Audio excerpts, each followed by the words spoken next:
आपको हैरानी होगी कि हम 1/3 तकरीबन 28 से 30 हम फौज में हैं और सब अच्छे रैंक से रिटायर। आप भी, आपके भाई भी फौज में थे? हाँ जी, हाँ जी, भाई भी फौज में थे, मेजर महेंद्र दहिया, और बेटा भी फौज में है, और अभी एक बेटी भी जो है कैप्टन हर्षिता दहिया, वो भी फौज में है।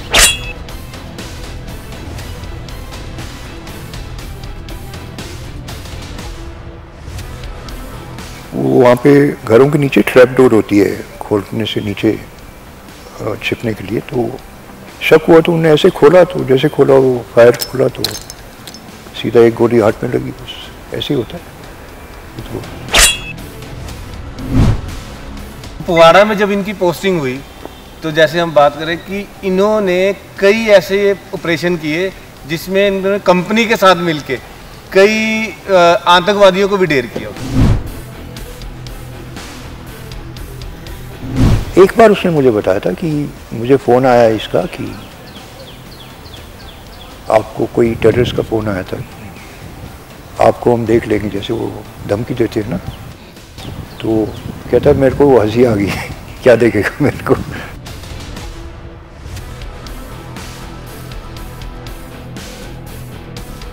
तो हमेशा हिट लिस्ट में रहते थे, तो उनको धमकियां देते रहते थे? हाँ, वो आती रहती थी उनको, बट ये तो काम है उनका। कितनी गोलियां लगी थी उनको? देखिए, गिनने में 1 2 3 4 8 कम से कम 10-12 गोलियां लगी थी।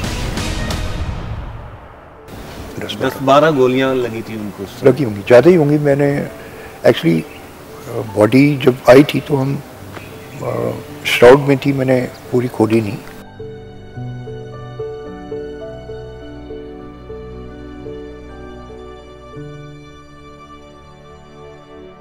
आओ झुककर करें उन परिवारों को सलाम जिनके हिस्से में ये मुकाम आता है।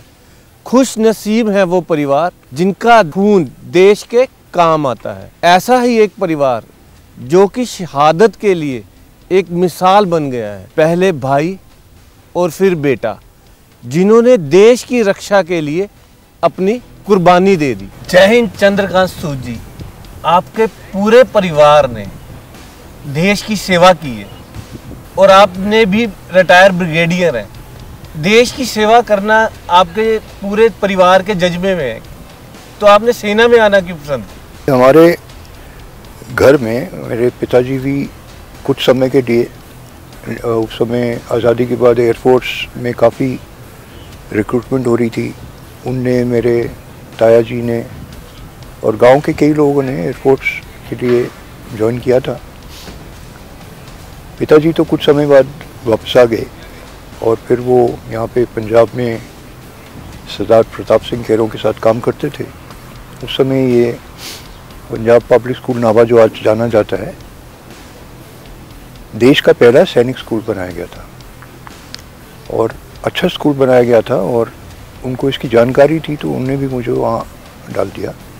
प्रारंभिक पढ़ाई तो मेरी शिमला में थी, बट 5th क्लास से 11th तक पंजाब पब्लिक स्कूल नाभा, जो उस समय स्टार्ट हुआ था सैनिक स्कूल, और काफ़ी बच्चे वहाँ से एनडीए के लिए जाते थे। सन 1966 से वहाँ पे एनडीए के तकरीबन 10, 12, 15 बच्चे हर साल जाते थे। और इसके साथ एक और भी है कि मैं स्कूल में एक स्कॉलरशिप पे था, और उस स्कॉलरशिप का एक क्लॉज था कि वो स्कॉलरशिप का अमाउंट वापस करना पड़ेगा अगर मैं रक्षा एकेडमी नहीं ज्वाइन करूं या देश की सेवा के लिए ना अग्रसर हूं। खैर वो तो अलग बात है, बट था जज्बा कि भी जाना है। यहाँ तक कि मेरा एडमिशन हो गया था, यहाँ प्री मेडिकल होती थी उस समय डीएवी कॉलेज चंडीगढ़ में। एक हफ्ता वहाँ भी मैंने क्लासेस अटेंड की, बट जैसे ही एनडीए का कॉल आया मेरा जुलाई 1977 में, तो वो सब छोड़ के हम वहाँ चले गए। मेरे साथ के स्टूडेंट्स जो थे, आउट ऑफ अराउंड 80-82 थे हम। आपको हैरानी होगी कि हम 1/3 तकरीबन 28 से 30 हम फौज में हैं और सब अच्छे रैंक से रिटायर। आप भी, आपके भाई भी फौज में थे? हाँ जी, हाँ जी, भाई भी फौज में थे, मेजर महेंद्र दहिया, और बेटा भी फौज में है, और अभी एक बेटी भी जो है कैप्टन हर्षिता दहिया, वो भी फौज में है पिछले 6 साल से। वो भी अभी फॉरवर्ड एरिया में तैनात है, नॉर्थ ईस्ट में, असम में। तो इनफैक्ट ये जज्बा एक तरीके से आज ही का नहीं है हमारे, हम बेसिकली राजस्थानी हैं जो हिमाचल में सेटल हो रखे हैं, और ओरिजिनल रूट्स हमारी जो है वो मेवाड़ मारवाड़ साइड की है जी। वहाँ के लोग तो आपको पता ही है, बहादुरी में और शूरवीरता में जाने माने रहते हैं जी जी जी जी। और एक तरीके का खून जो उनका होता है वो थोड़ा गर्म होता है। तो हंसने की बात यह है कि किसी भी और संस्था में अगर हम जाते हैं तो हम टिक नहीं पाते हैं, जबकि ऐसे क्षेत्र में जहाँ आप उबलते खून वाले हो तो आप कुछ कर सकते हो। जी जी जी जी जी।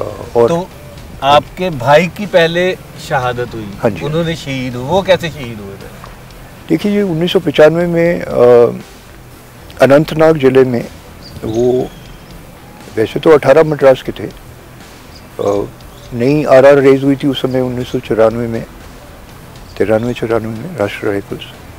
तो पहली आरआर बटालियन में उनकी डेपुटेशन हुई थी 93 में, शादी के 6 महीने के अंदर। और 29 जनवरी 95 को एक ऑपरेशन में, ऑपरेशन ख़त्म होने के बाद उनको शक हुआ कि वो शायद मिलिटेंट घर के अंदर ही है। ऐसा होता है ना, सिक्स सेंस, जो मिलिट्री जज्बा होता है उनका, कुछ है गड़बड़। तो वो फिर गए घर के अंदर देखने के लिए कि भी है तो नहीं कहीं। तो वो वहाँ पे घरों के नीचे ट्रैप डोर होती है, खोलने से नीचे छिपने के लिए। तो शक हुआ तो उन्होंने ऐसे खोला, तो जैसे खोला वो फायर खोला तो सीधा एक गोली हाथ में लगी, बस ऐसे ही होता है। तो MS दहिया जी की शहादत के बाद आपने अपने ही बेटे को फिर दोबारा आर्मी ज्वाइन कराई। देखिए, तो ऐसा है कि दिमाग में नहीं आया कि मैं अपना बेटा भी शहादत के लिए मेरा तो मानना था कि उसको बहुत लायक था, हर चीज़ में अच्छा था, और NDA ज्वाइन करने के लिए एक ही चांस था उसका, उम्र की वजह से क्रॉस कर जाता अगर नहीं ज्वाइन करता। बट बच्चे का जब से उसने होश संभाला था, उसका एक ही शौक था, उसकी माताजी का भी और उसका भी, फौज में जाना है, NDA के थ्रू जाना है। अब बच्चा उम्र भर वही तैयारी करता है कि मैंने NDA में जाना है, फौज में जाना है, ये करना है, तो माइंड सेट हो गया उसका। अब मैं तो माना जाए तो इस हक में नहीं था कि काबिल बच्चा था और बहुत कुछ कर सकता था, बट उसने देश की सेवा करना ही अपना पसंद, उसका मतलब हाँ, फौज में जाना है, देश की सेवा, जज्बा था उसमें कि मैं देश की सेवा करूंगा। बिल्कुल जी, बिल्कुल, देश की सेवा करना है, फौज में जाना है। और माताजी का भी उसका यही था कि वो NDA जाएगा। और इनफैक्ट घर में वही बात रहती थी कि भी कभी कभी माँ बेटे की लड़ाई होती है ना, जैसे अमूमन होती है 14-15 साल की उम्र में, तो उसको डांट देती थी कि तू बड़ा हो, फौज में जा, फिर तू सुबह उठ के गुड मॉर्निंग मैम बोलेगा, मेरे को सलूट करेगा, फिर तेरे को खाना मिलेगा। शुरू से ही जज्बा था, सेवा करने का जज्बा था उनमें। तो जब NDA क्लियर किया तो उसके बाद उनको कौन सा कंपनी मिली और उनकी पोस्टिंग कहाँ पे हुई? अच्छा, NDA के बाद तो IMA आते हैं, IMA के बाद कमीशन होते हैं। कमीशनिंग के टाइम पे उसकी चॉइस जो थी, मतलब आर्मी में भी डिफरेंट ब्रांचेस होती हैं, वो इंजीनियर्स में जाना चाहता था। पहले तो उसका चॉइस था स्पेशल फोर्सेस का, बट घुटने में चोट की वजह से वो स्पेशल फोर्सेस नहीं ऑप्ट कर पाया, जबकि उसने NDA में ही अपने पैरा जंप्स कर रखे थे और बाकी भी कई शुरू से ही वो चाहते थे कि मैं फ्रंट लाइनर रहूं और स्पेशल कोर्सेज में रहूं। हाँ, फ्रंट लाइनर का भी, अब जैसे आपने एक तो मुझे याद आया, इसका सर्विस सिलेक्शन बोर्ड जो NDA के रिटन एग्जाम के बाद इंटरव्यू होता है जी, वो भोपाल में था। उस समय ये नाभा में था और हम सिलीगुड़ी में थे। उस समय डॉक्यूमेंट लेके जाने पड़ते हैं, डॉक्यूमेंट घर पे थे मेरे पास। तो मैं सिलीगुड़ी से आया और ये यहाँ से भोपाल पहुँचा, ट्रेन के साथ स्टेशन पे मिले हम। तो स्टेशन पे बस आती है इनको ले जाने के लिए। तो ये बड़ा बना हुआ ना, टाई लगाई, सफ़ेद शर्ट, काली पैंट, और वो जो इंचार्ज आया हुआ था हवलदार जी इनको ले जाने, उसने बोला एक बच्चा चढ़े ऊपर। तो ये सबसे पहले बस पे चढ़ गया, सबका सामान ऊपर चढ़ाया। मेरे को हंसी आ रही थी। नीचे उतरा, सारे कपड़े काले, और अंदर बस में घुसा तो बैठने की जगह नहीं। तब इसको मैंने कहा बेटे इनिशिएटिव ठीक है बट इतना भी मत करो कि नहीं डैड किसी को तो चढ़ना था। मतलब फ्रंट लाइन, शुरू से ही फ्रंट लाइनर उनका था, लीडर टाइप, लीडर। हाँ, बॉर्न लीडर जो बोलते हैं ना, हर तरीके में बॉर्न लीडर था। लीडर बहुत ज़्यादा थे, वो लीडर थे और कुछ करना चाह रहे थे। तो जब उनकी पोस्टिंग हुई पहली, हाँ जी, जब आप बता रहे हैं कुपवाड़ा में, वो कब गए थे? कुपवाड़ा में तो बाद में गए थे। पहली पोस्टिंग उसकी कमीशन होने के बाद 19 गार्ड्स में कमीशन हुआ था, जम्मू में गया था। जम्मू थी यूनिट उस समय। और फिर ऐसा होता है फौज में पहले 3-4 साल कमीशनिंग के बाद ना कोर्सेज बड़े होते हैं, यंग ऑफिसर्स कोर्स होता है। अब ये क्योंकि मैकेनाइज्ड इन्फेंट्री मानी जाती है गार्ड्स, इनको इन्फेंट्री के यंग ऑफिसर्स कोर्स करना होता है 3 महीने का, और मैकेनाइज्ड इन्फेंट्री का भी 8-9 महीने का कोर्स होता है। तो 1 साल उस ट्रेनिंग में रहे। इस कंपनी की खासियत क्या होती है? इस वाले की 19 गार्ड्स की, जी 19 गार्ड्स। 19 गार्ड्स जो है ये एक तरीके का स्पेशलिस्ट यूनिट माना जाता है। इसका रेकी एंड सपोर्ट बोलते हैं। रेकी एंड सपोर्ट का मतलब है रिकॉनेसेंस और सपोर्ट। और सेना इनको जो दुश्मन के टैंक या ऐसी गाड़ियां आती हैं जो हमारे देश में घुस सकती हैं तेज रफ्तार के साथ, उनको अर्ली वार्निंग डिटेक्शन, मतलब रेडार होते हैं, दूर से इनका जानकारी ले लेते हैं, और फिर टैंक भेदी, उनको टैंकों को तबाह करने के लिए इनके पास मिसाइलें होती हैं। तो ये लड़ाई में भी अग्रसर रहते हैं, उस तरीके से आगे रहते हैं। ये सबसे पहले जाके रेकी भी करते हैं, हाँ, और अगर कोई टैंक आता है तो उसको मिसाइल से उड़ाते भी हैं। हाँ, उड़ाते भी हैं। तो सबसे पहले सबसे आगे हाँ, ये रहते हैं। ये रहते हैं। तो इसीलिए इन्होंने ये 19 गार्ड को चूज किया है। हाँ जी, हाँ जी। नहीं, इनको चूज़ किया गया है। मैं बताता हूँ उसकी भी कहानी। जब आईएमए में थे ये पहले 10 कैडेट में थे जी, रैंकिंग में। अब वो पहले 10 कैडेट को चॉइस मिलती है जिसमें जाना चाहते हैं, तो इसकी चॉइस थी इंजीनियर्स। अब वहाँ के जो कमांडेंट थे उस समय, जो प्रिंसिपल मान लो कॉलेज के, वो जनरल मानवेंद्र सिंह, मैं जानता था उनको अच्छी तरह, वो भी गार्ड्स के थे जी।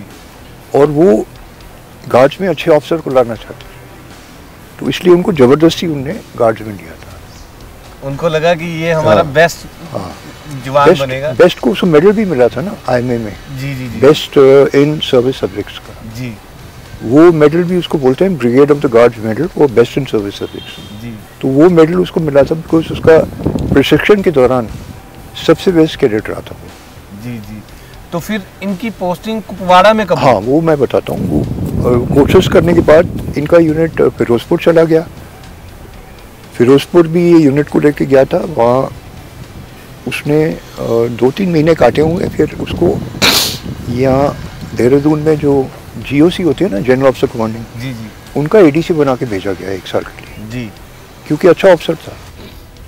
तो वापस आने पर यूनिट में जूनियर कमांडर कोर्स करने के बाद कुपवाड़ा इनकी पोस्टिंग आई थी मार्च 2018 में, 5 मार्च 2018 को आई थी, और तब से ये कुपवाड़ा में थे। कुपवाड़ा में जब इनकी पोस्टिंग हुई तो जैसे हम बात करें कि इन्होंने कई ऐसे ये ऑपरेशन किए जिसमें इन्होंने कंपनी के साथ मिलके कई आतंकवादियों को भी ढेर किया उस समय। देखो, बात कम करता था वो, मैं क्या करता हूँ कैसे करता हूँ, बाय नेचर वो बोस्टिंग टाइप नहीं था। अब मैं आपको एग्जांपल देता हूँ कि मुझे अभी पता चल रहा है कई चीज़ें जो पहले पता नहीं थी। जब उसके कागज़ निकाल रहा हूँ, मुझे पता ही नहीं था कि उसने 16,000 फुट का पहाड़ चढ़ा हुआ है 17 साल की उम्र में। वो अभी कागज़ निकाल रहा हूँ तो पता चल रहा है। अगर उसने ऐसा कुछ किया भी होगा तो बताने वाला नहीं था, क्योंकि उसका ये था कि मेरे को ये भी पता है कि जब कभी बात होती थी तो वो ये कहता था कि ये बच्चे मिसगाइडेड हैं और हम यही उम्मीद रखते हैं कि ये मेन स्ट्रीम में आ जाए। अच्छा, हम मारना नहीं चाहते इनको। ऑपरेशन के दौरान भी उनके दिमाग में ये होता हाँ, था कि ये भटके हुए लोग हैं, हाँ जी, हाँ। इनको मैं सही रास्ते पे हाँ लेके जी, आना चाहता हूँ। मतलब मारने की बजाय बचाने की कोशिश थी।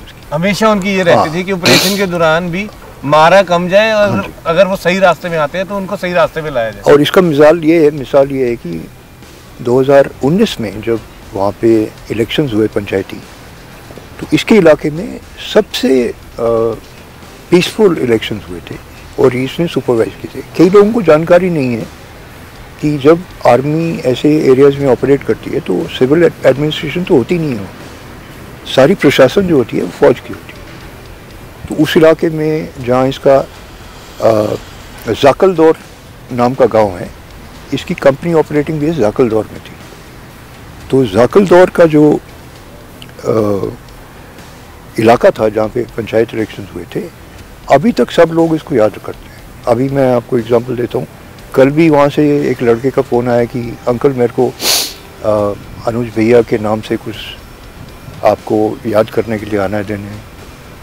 उसके नाम से अभी भी वहाँ पे वॉलीबॉल टूर्नामेंट रखते हैं हर साल उस इलाके में। 1 मई 2020 क्या ऑपरेशन था उस समय? ये ऑपरेशन जो आपने पूछा है, ये ऑपरेशन तो स्टार्ट हो गया था 29 अप्रैल को, जहाँ इनको इन्फॉर्मेशन मिला था कि कुछ मिलिटेंट्स फॉरेन आपके इलाके में ऑपरेट कर रहे हैं। तो एरिया स्पेसिफिक था, पिन पॉइंट नहीं था। तो सर्च स्टार्ट हो गई थी, कई यूनिट उसमें इन्वॉल्व थे। और पहली को इनके साथ कांटेक्ट हुआ जो मुझे जानकारी है, और उस कांटेक्ट में फायरिंग हुई है, बट वो फायर की आड़ में मिलिटेंट भाग लिए और इनने अपनी फायर इसलिए रोक दी बिकॉज वो क्रॉस फायर में सिविलियंस को हार्म ना हो। तो एक तरीके का मिस कॉन्टैक्ट बोलते हैं उसको। कॉन्टैक्ट हुआ बट वो ना मिलिटेंट बर्बाद हुए, ना मतलब कोलेटरल डैमेज भी नहीं हुआ है, सिविलियन भी बचा लिए उसने। जी जी जी। और उसके बाद वो भाग लिए आड़ लेके, जंगल था, जंगल के एरिया से। और ये ऑपरेशन फिर रिज्यूम हुआ था अगले दिन कुपवाड़ा में। ये हाँ, उसी गाँव, मतलब जहाँ वो जंगल खत्म होता है। जंगल खत्म होने के बाद पहला गांव चांदी मुल्ला नाम का गांव है। वो मिलिटेंट उस अगले दिन, रमज़ान का दिन था, ईद चल रही थी, रमज़ान का दिन था, तो एक घर में घुस के बैठ गए थे वो। तो पहली ऑपरेशन की जानकारी तो इनको मिलती है जेके पुलिस को, और ये जॉइंट ऑपरेशन था। जॉइंट ऑपरेशन में क्या होता है, इंफॉर्मेशन आती है पुलिस को लोकल से, क्योंकि इस ऑपरेशन में अगर आपने देखा होगा एक जेके पुलिस का काजी नाम का सब इंस्पेक्टर भी शहीद हुआ था इनके साथ। जी जी जी। ये 5 शहीद थे जी। कर्नल आशुतोष इनके कमांडिंग ऑफिसर, मेजर अनुज, 2 इनके पर्सनल बॉडीगार्ड जो थे, एक सीओ का, एक इसका, और वो शकील काजी सब इंस्पेक्टर जेके पुलिस का। जी जी जी। तो सबसे पहले मौके पे तो काजी पहुंचा था। ये 2 मई की बात है। ये 2 मई की बात है। जब खबर मिली है कि वहाँ पे मिलिटेंट हैं, तो पुलिस का काजी सबसे पहले वहाँ पहुँचा है, और उसकी कंफर्मेशन के बाद सीआरपीएफ ने बाहर का घेरा बांधा है। जी। तो जॉइंट ऑपरेशन में जम्मू कश्मीर पुलिस, सीआरपीएफ और फौज, आर्मी, ये तीनों इन्वॉल्व होते हैं। ये जॉइंट ऑपरेशन में आपने देखा होगा कि जब कंफर्मेशन मिला 11 बजे पुलिस वाले पहुँच के, 12-1 बजे तक सीआरपीएफ ने घेरा बांध लिया। ये अभी भी जंगल में था, अनुज और इसकी पार्टी जो थी वो जंगल में थी। तो इनके सीओ ने इसको बुला के फर्स्ट कांटेक्ट के लिए भेज दिया। नज़दीक था, गाड़ियाँ भेजी, वो उसमें जाके इसने घेरा बांध दिया और कंफर्म कर दिया कि मैं अब पहुँच गया हूँ, ये घर है, और मुझे कांटेक्ट ऑर्डर्स दीजिए। उसके बाद क्या हुआ ये तो अभी ऊपर वाले जानते हैं, बिकॉज ये 5 लोग जो मेन ऑपरेशन में थे, कोई भी नहीं है बताने के लिए। बट ये है कि ऑपरेशन सक्सेसफुल था, जो मिलिटेंट थे वो मारे गए थे। कितने मिलिटेंट मारे गए थे? जो मेरी जानकारी है 2 थे उसमें। एक हैदर नाम से फॉरेन मिलिटेंट था, पाकिस्तानी या अफगान था मालूम नहीं, और एक लोकल मिलिटेंट था। और जो मुझे बताया जाता है, ये जो हैदर था एलईटी का बहुत, एक जैश ए मोहम्मद एलईटी में इनका जैसे हमारी शाखाएं होती है ना, इनके वो होते हैं ब्रांचेस, तो तंजीम बोलते हैं, तंजीम। तो ये जो हैदर है बहुत सारी तंजीमों के साथ जुड़ा हुआ था, और इतना खतरनाक टेररिस्ट था कि सुनने में आता है उसने 18 या 19 बार पहले जैसे घेरा लगा है तोड़ के भागा हुआ है। तो ये बहुत डेडली टेररिस्ट था। ये भी बताया जाता है कि जो अनुज जी थे वो काफ़ी देर से वहाँ ऑपरेशन में बहुत एक्टिव रहते थे। हाँ। और उनके टारगेट पे भी थे काफ़ी देर से। एक बार उसने मुझे बताया था कि मुझे फ़ोन आया इसका कि आपको कोई टेररिस्ट का फ़ोन आया था, आपको हम देख लेंगे, जैसे वो धमकी देते हैं ना। तो कहता है मेरे को वो हंसी आ गई क्या देखेगा मेरे को। तो ऐसे ही उसके सीओ को भी काफ़ी धमकियाँ आती थी और पुलिस वाले भी इनको वार्न करते रहते थे कि भी आपके खिलाफ साजिश हो सकती है। उनकी हिट लिस्ट में रहते थे एक तरीके से। जब भी कोई, देखिए कोई भी ऐसा काम करेगा तो हिट लिस्ट में तो रहेगा। तो हमेशा हिट लिस्ट में रहते थे, तो उनको धमकियां देते रहते थे। हाँ, वो आती रहती थी उनको, बट ये तो काम है उनका। कितनी गोलियां लगी थी उनको? देखिए गिनने में 1 2 3 4 8 कम से कम 10-12 गोलियां लगी थी। 10-12 गोलियां लगी थी उनको? लगी होंगी, ज़्यादा ही होंगी। मैंने एक्चुअली बॉडी जब आई थी तो हम श्राउड में थी, मैंने पूरी खोली नहीं। पोस्टमार्टम रिपोर्ट में जो वुंड्स का इंडिकेशन है उसमें 10-12 का जिक्र था। आपको कब पता लगा उनकी शहीदी के बाद? मुझे पता लगा था 3 तारीख को सुबह तकरीबन 8:15 बजे।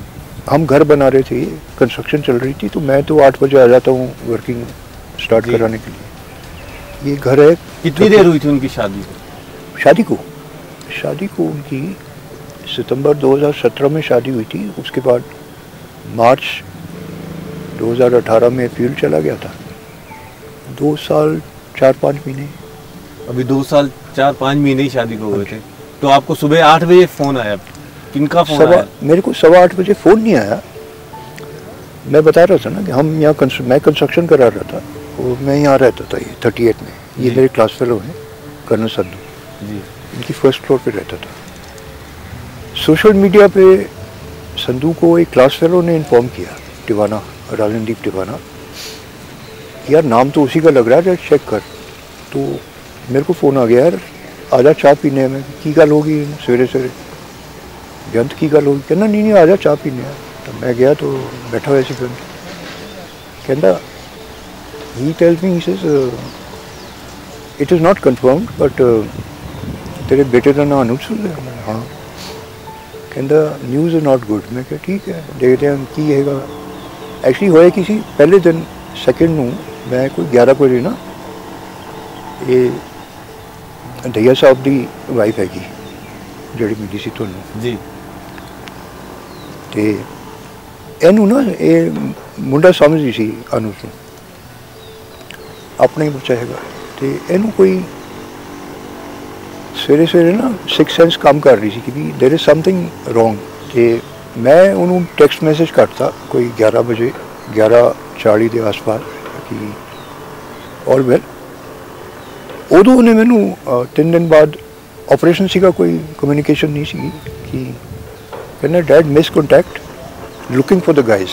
ये 11:42 की गल हैगी, 2 तारीख थी।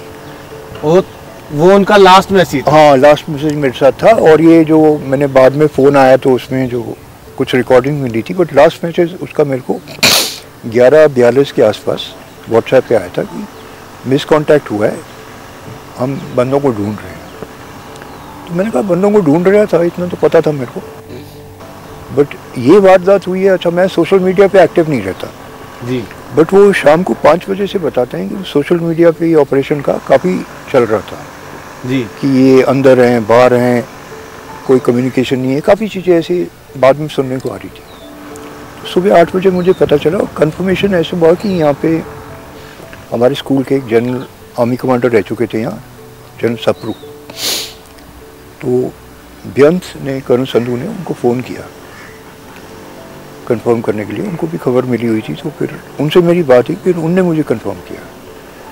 उनके कंफर्म होने के बाद फिर यूनिट के तरफ से भी मेरे को कॉल आ गई थी, तकरीबन 8:30 बजे अगले दिन। कैसा था वो पहला रिएक्शन पूरे परिवार का? अब देखिए रिएक्शन में तो मुझे सबसे पहले तो ख्याल उसकी वाइफ के लिए आया था, क्योंकि सबसे ज़्यादा लॉस तो देखा जाए तो उसका है। अब इतनी छोटी उम्र में 25 साल की शादी हुई थी, 28 साल की हुई नहीं थी अभी तक, बच्चे भी नहीं हैं आगे।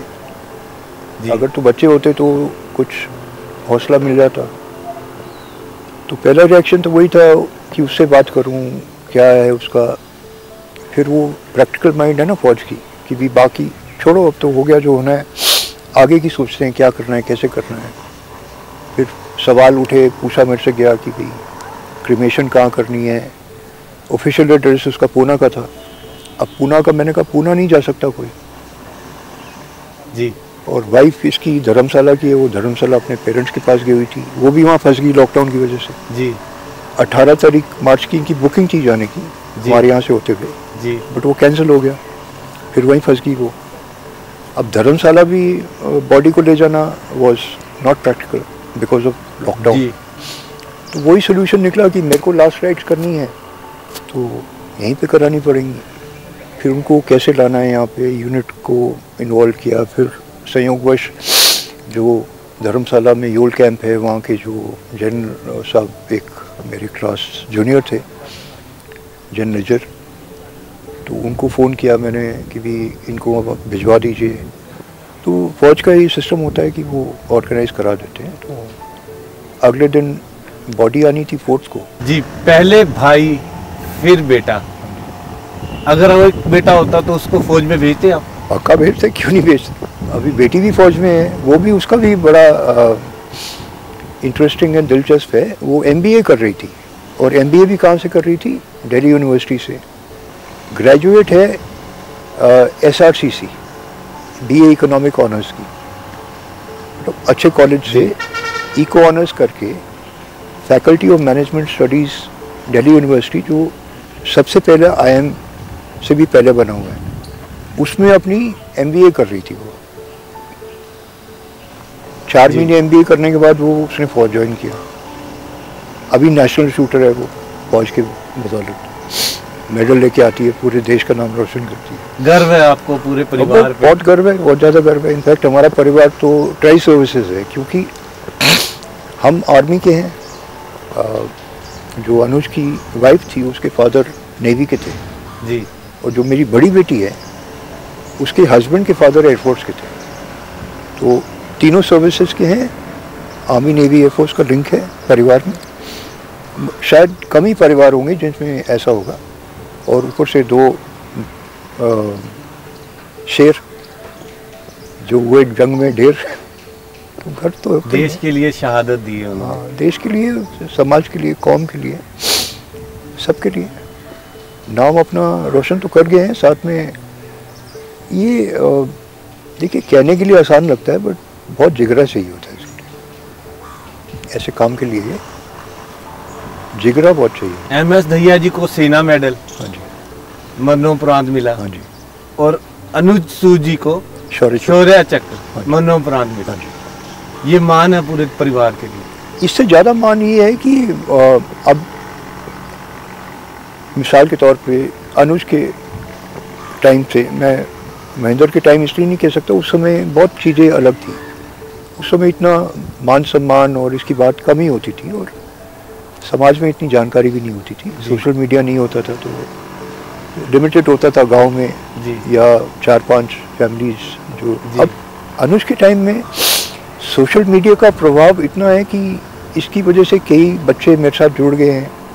ऊपर से जैसे लोगों को पता चला कि वो पंजाब पब्लिक स्कूल नामा में पढ़ा है, तो पंजाब के मुख्यमंत्री, गवर्नर का कि भी हमें बताओ हम क्या कर सकते हैं।